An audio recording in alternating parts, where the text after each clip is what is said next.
शंका।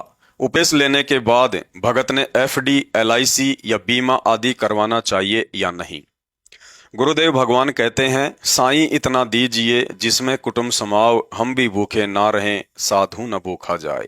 यदि गुरुदेव भगवान के इस वचन पर चलेंगे तो हमें एफडी और एलआईसी करवाने की जरूरत ही नहीं पड़ेगी।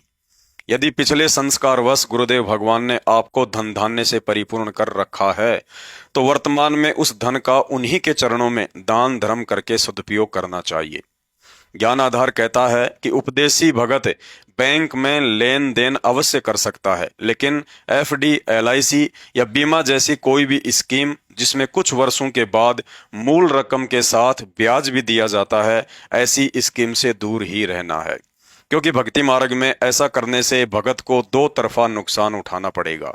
पहला, यदि आप एफडी या अन्य स्कीम के तहत बैंक में लंबे समय के लिए अपना पैसा जमा करवाते हैं तो बैंक आपके पैसे को अन्य व्यक्तियों को ब्याज पर देगा।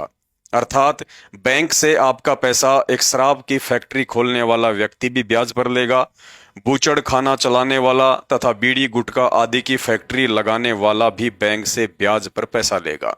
अर्थात इस तरह से बैंक में जमा आपकी संपत्ति को बैंक द्वारा आपकी भक्ति मर्यादाओं के विरुद्ध कुकर्मों में लगवाया जाएगा, जिसका नुकसान उस संपत्ति के अनुपात में आपको भी उठाना पड़ेगा। दूसरा, कुछ वर्षों बाद जब आपको बैंक एफडी या एलआईसी की रकम के साथ जो एक्स्ट्रा पैसा देगा, वह पैसा ब्याज रूप में बैंक आपको अन्य व्यक्तियों के जमा पैसों का हिस्सा ही निकाल कर देगा। अन्य व्यक्तियों की कमाई ईमानदारी की होगी या छल कपट व झूठ की, ये आप अच्छे से जानते हैं। और यदि ब्याज रूप में अनैतिक कमाई का पैसा भगत के घर में आएगा तो अवश्य आपकी भक्ति में बाधक होगा। इसके अलावा यदि आपने दुर्घटना बीमा या मरने के बाद पैसे मिलने वाला बीमा या अन्य चोरी व आग लग जाने आदि का बीमा करवा रखा है तो उसे भी खत्म करवा दें। अर्थात इस तरह की अपनी एफडी या बीमा को तुड़वा दें ताकि आगे से किस्तें ना भरनी पड़े।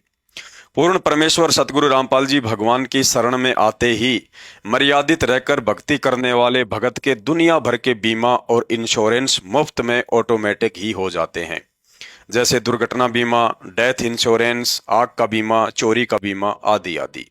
गुरुदेव भगवान अपनी वाणी में कहते हैं, अंत समय जब चले अकेला, तेरे आंसू नैन ढलकी, कहे कबीर शरण गह मेरी, हो रक्षा जल थल की, खबर नहीं पल की। अर्थात उपदेश प्राप्त करने के बाद सतगुरु अपने मर्यादित शिष्य को ये वचन देता है कि जल थल अर्थात पृथ्वी और जल में हर दुर्घटना के समय आपकी संपूर्ण रक्षा होगी।